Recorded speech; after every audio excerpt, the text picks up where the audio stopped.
আজি পহিলা মাঘ শতিকা পুৰণি পৰম্পৰাই পুনৰ জীপাল কৰি তুলিব আজি ঐতিহাসিক ৰংঘৰৰ বাকৰি বিভিন্ন জাতি জনগোষ্ঠীৰ মিলনভূমিলৈ ৰূপান্তৰ হ'ব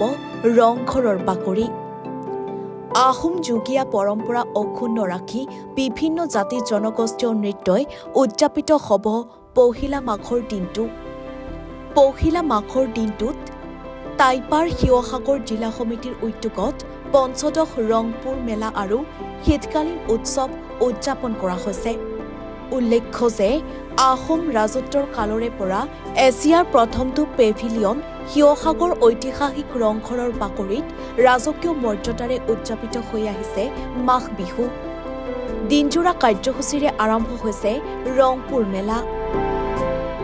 সমন্বয় আৰু সম্প্ৰীতি এনাজৰী মূলমন্ত্ৰ হিচাপে লৈ টাইহোম যুৱ পৰিষদৰ শিৱসাগৰ জিলা সমিতি আৰু ৰংপুৰ মেলা আয়োজক সমিতিয়ে 2011 বৰ্ষৰ পৰা ৰংঘৰৰ বাকৰিত ৰংপুৰ মেলা আমি অনুষ্ঠিত কৰি আহিছোঁ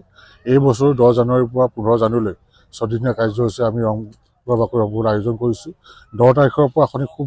ধুনীয়া বাৰেৰহণীয়া বাণিজ্য মেলা এই ৰংঘৰৰ বাকৰিত অনুষ্ঠিত হৈ আছে আজি 15 জানুৱাৰীৰ মূল অনুষ্ঠান বৰ্তমান সময়ত আমাৰ পতাকা উত্তোলন আৰু মৈদাম তপন হৈ গৈছে ইয়াৰ পাছতেই অনুষ্ঠিত হ'ব আমাৰ স্বৰ্গগুৰুৰ দিনৰ পৰা চলি অহা যিবিলাক পৰম্পৰাগত খেল ধেমালি অসমৰ বুকুৰ পৰা বৰ্তমান হেৰাই যোৱা কড়ি খেল ধূপ খেল পিছল খুঁটাত বগোৱা ৰছী টনা আদিকৈ বিভিন্ন খেল ধেমালি অনুষ্ঠিত হ'ব তাৰ পাছতেই অসমৰ কেইবাটাও জাতি জনগোষ্ঠীৰ নিজৰ নিজৰ পৰম্পৰা আজি ইয়াত তেওঁলোকৰ গীত মাত তেওঁলোকে ইয়াত ৰাখিব যেনেদৰে বড়ো হওক টাই আহোম মিচিং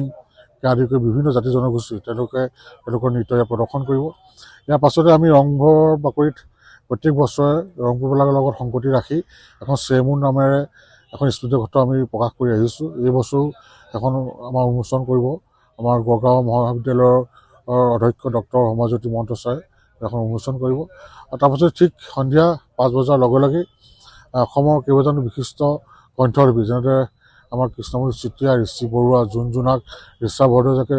কৰি 10জনকৈ অধিক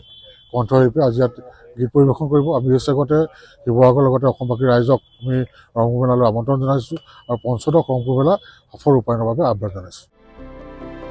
শিৱসাগৰৰ পৰা ৰাতুকুমাৰ দাসৰ ৰিপৰ্ট এনি ভাৰত 24